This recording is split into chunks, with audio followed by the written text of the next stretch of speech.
ke bhuti wam ndidibana nalo bhuti ke phaa ngo-2009 October. Yeah, October, yeah, because ndiyakhumbula izoba yi-birthday yam nge-next week.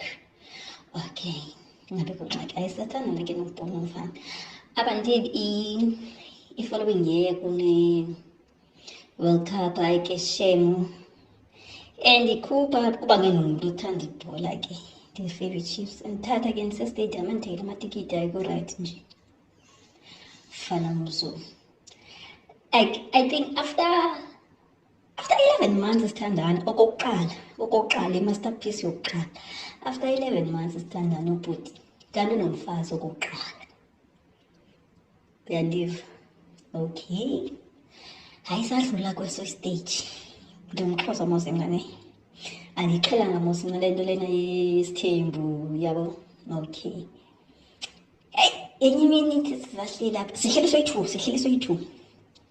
Ngivakashele abona ndihlala khona.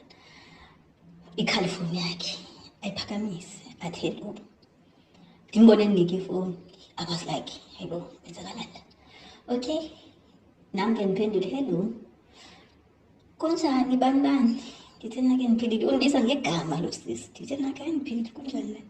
Athi hayi ndiphilile. Athi ukhuluma nomfazi kabani? Ndithi nake okay.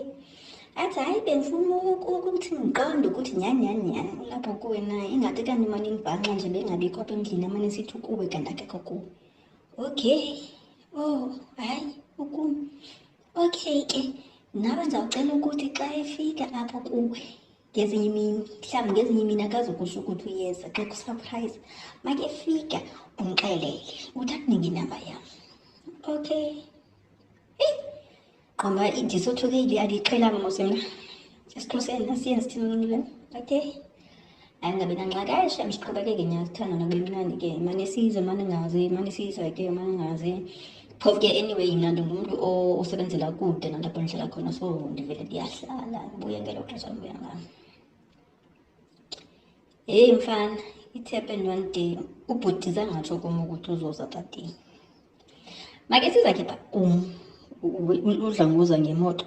Ungumntu onebhizinesi yamabhetri wemoto. But that day nava ngenokho eromini. Come in, ungubani? Ndingubani? Okay, ndivule ingene. Ndithi ma hayibo, imoto andivanga njengawuza ngantoni? Athi nakayi ndiza ngeteksi. Ndibuza mna hayibo kuthiwa ndizoza ngeteksi. Athi hayi bendifuna khe ndingatsho ukuthi ndiyeza, bendifuna ubona uba ndizawufika usenza naye ndihleke ke. Okay, sihleke ingabi namsebenzi nyani. Okay, sibukela i-TV. I think okulapha boma-8 because ngakhumbula sibukela i-Generations. Sibukela i-TV. Amasoka aphele. Okay, fine, yasifika isikhathi sokuthi silala ke. Ngikhululeke. Wayenayo mos ama-pijama vele wayenayo phaa kum.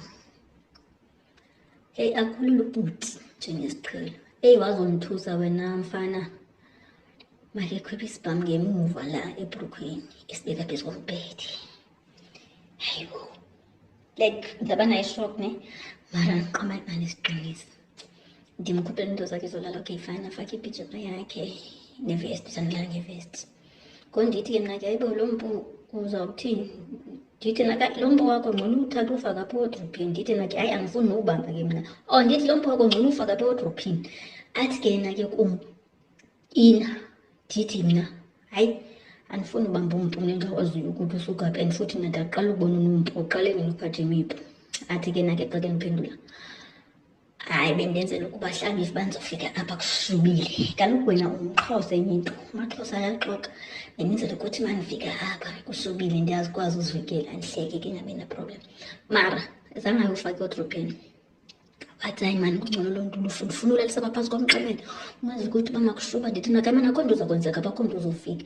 Athi naka hayi. And wavuka ekuseni that day, which was strange because ngake zolala kum i-Wednesday off. Ndiyayazi ukuthi ijwayele uvuka phaa ngo-12 emini, like unkosikazi wakhe yayazi because nesikhiya sebhizinesi isibhizinesi yabo wayeyishiya. So unkosikazi wayeyazi ukuthi mandikhona mina uyavula because lo uzohlala nami like uspenda nami ixesha. But that day wavuka ekuseni kakhulu, which was very strange kum. no problem. Hayi wahamba nyani bhuti. Yo, wathi ndifonela. Sangibambe kwalo foni. Yazi ndafona indawo ohlala immediately. Because nanothukile. And kukhona laa nto ngokuyabuya ingqondo imali lo bhuti ngumzulu lo. What if lo muntu yinkabi? Like hayi. Kodwa ndisanombona shem, yazi ndisanombona. Ahleke nangoku sitshintshe amanamba amasha nje. Siyafonelana singabangani, ndiyamtshela nendithi hayi. Angakakuthembi nangoku. It's first nje bese kukhona lale case kaSenzo nje. Because yakhumbula ngokuya wayithanda ubhekana ehostela kube khona lo mfana wayejula wena ama-dreads umgqomeni ya. Ithi nina nibhizi phaa nisaphaphela umgqomeni babone beyigruphanyana bemile like 7-8. So ngoku le nto lena case kaSenzo lena yendvula amehlo ngoku le nto le party ye-hostele, hiri, that guy, that Zulu guy who's a witness there. Injalo ke into. So ngoku mandibana nomuntu ongumZulu ngifuna ukuxoxa.